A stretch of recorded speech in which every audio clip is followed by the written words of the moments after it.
Hello, and welcome back. Another Tuesday, another episode. Today I want to speak about Amazon versus having your own website slash Shopify. Now, I've done both. I have more experience on Amazon. So we have built websites in the past and we have our own website where we sell our product. Now, there's a good amount of differences in the website, but let's not forget that's e-commerce and it's online selling. So that's something we need to think about. So the pros of Amazon, of course, is the amount of traffic and the amount a customer is believing you and the actual credibility you have with the customer. The brand of Amazon is amazing. Everyone wants to go to Amazon. Everyone buys from Amazon. You have the Prime option. You have so many built-in customers.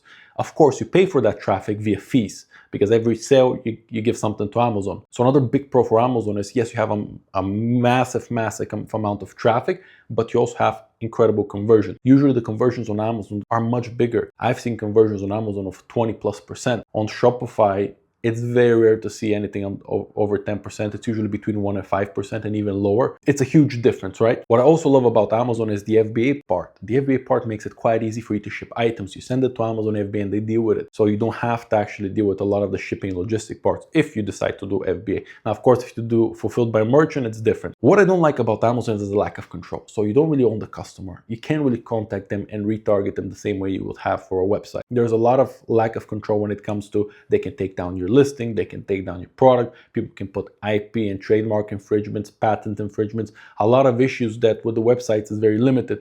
You have to, because you're playing in someone else's sandbox, you have to kind of limit yourself of what you can do, and you have to play heavily by the rules, which unfortunately many times they change and many times they're not clear. We have a lot of clients that had issues with Amazon. We had to sort them out, open case supports, deal with seller support. So from that part, it's a lot harder. Lack of control of disbursements on Amazon. When you sell something, you don't get paid in 1 or 2 days. It can be 2 weeks plus. So Amazon always holds an amount and a balance in sight. So that is something I don't love. What I love about Shopify on the other side is the amount of control you have. If you understand how to run email marketing, you create email lists, you own the customer. When I say own the customer, you have all his details, email, phone number. And if you have a good product and you know how to retarget them, it can be smoother. What I also love about the website is you can personalize it. You can kind of create a brand around it. You can pretty much list everything as long as it's adhering policies and laws. So there's a lot more freedom in the website. Now, the difficult part about the website that a lot of people don't mention is you got to get traffic in. And how do you do that? You can do that with Meta ads. You can do that with Google PPC. You can have a YouTube channel, be famous, be an influencer, and take people to your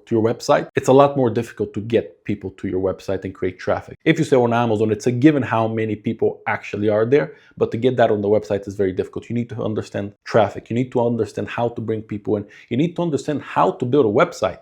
Now, building a listing on Amazon is difficult as well, but it's not easy to build a website that converts and understanding what converts. You need to change things. You need to plug it in with the right things, having the right offers, changing banners. It's a lot of learning curves. So if I had to choose where to start from, I'll probably start with Amazon because it's easier. Website, there's a bigger barrier to entry.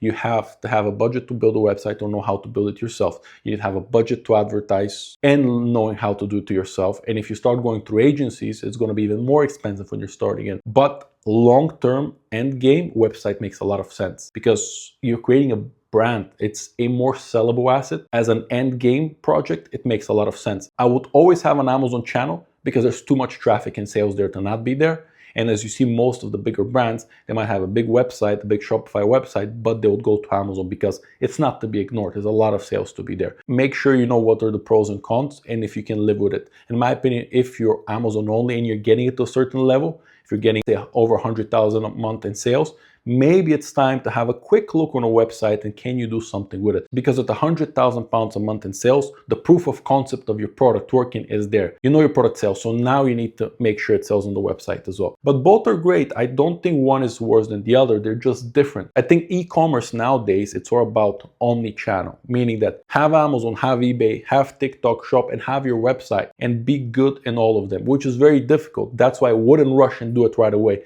Get big at one place first, learn it, systemize it, and then go to the other place. I hope you liked the video. A lot more to come. Stay tuned.